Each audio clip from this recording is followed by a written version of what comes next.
So, when is the government of Ireland ever going to understand? Men and women of the Irish Defence Forces need to be treated right. Because they haven't got a voice, they haven't got a union. Basically, they haven't got anything. They can't speak up because they can't speak up.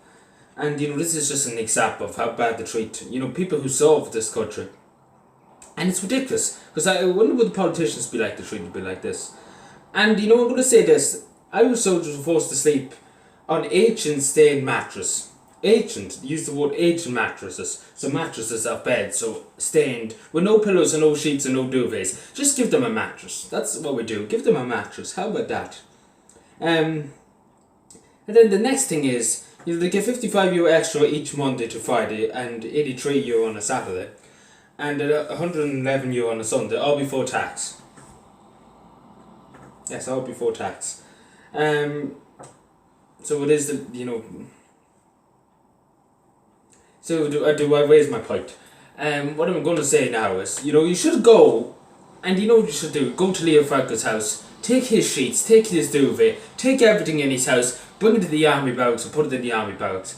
That's what you should do, and you should do the same for every minister in the government. Just go to their house, take their sheet, bring it back to the army base, and give it to people who deserve it. People who deserve it, that work very hard in defending this country, going out to foreign countries, doing humanitarian work.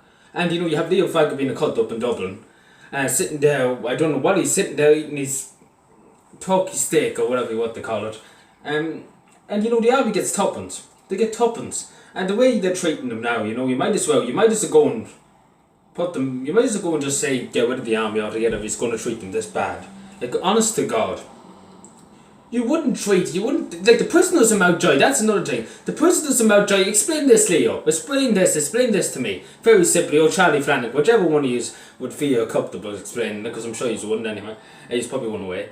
But why does the prisoners of Mountjoy have, tellies, have great mattresses, new mattresses, great fluffy pillows and everything, for people who kill people, drug dealers, drug lords, what great people they are. Charlie Flanagan adores them. And, people who, work in the public service and the defence forces, they get treated badly. And what you do? You probably take the mattresses out of God knows where you've got them, and give it to the soldiers, and you wouldn't give it to the people in the... Like, honest to God, they shouldn't throw them into the prisons, the mattresses. If I was the army, I would have said throw them into the prisons, and took the prisoners, bed sheets and everything. Because I say they're a lot better than the ones in the army. I say they never were washed, and they say they never were washed here. And you're just like, my God.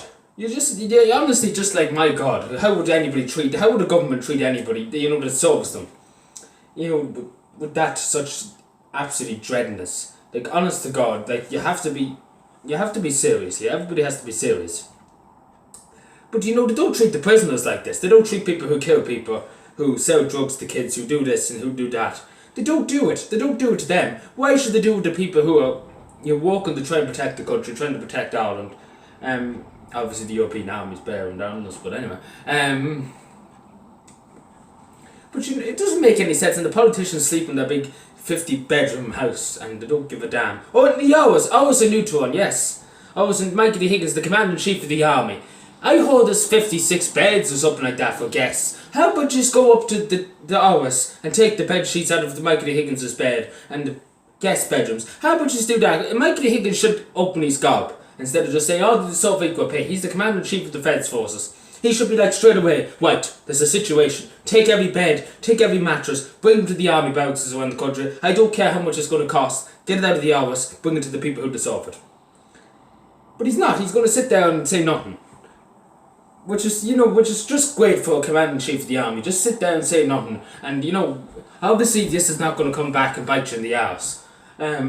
Which I wouldn't blame the soldiers if they went and started shooting up the hours.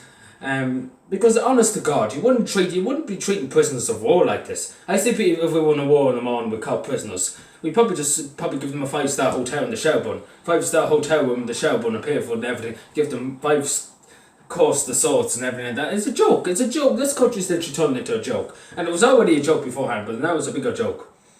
That you can't even put the soldiers of Ireland in proper beds.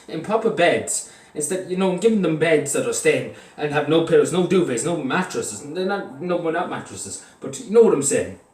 it's just not on. It's just really not on. The politicians, they have everything they want, and it's just not on. It's just really not on. Oh.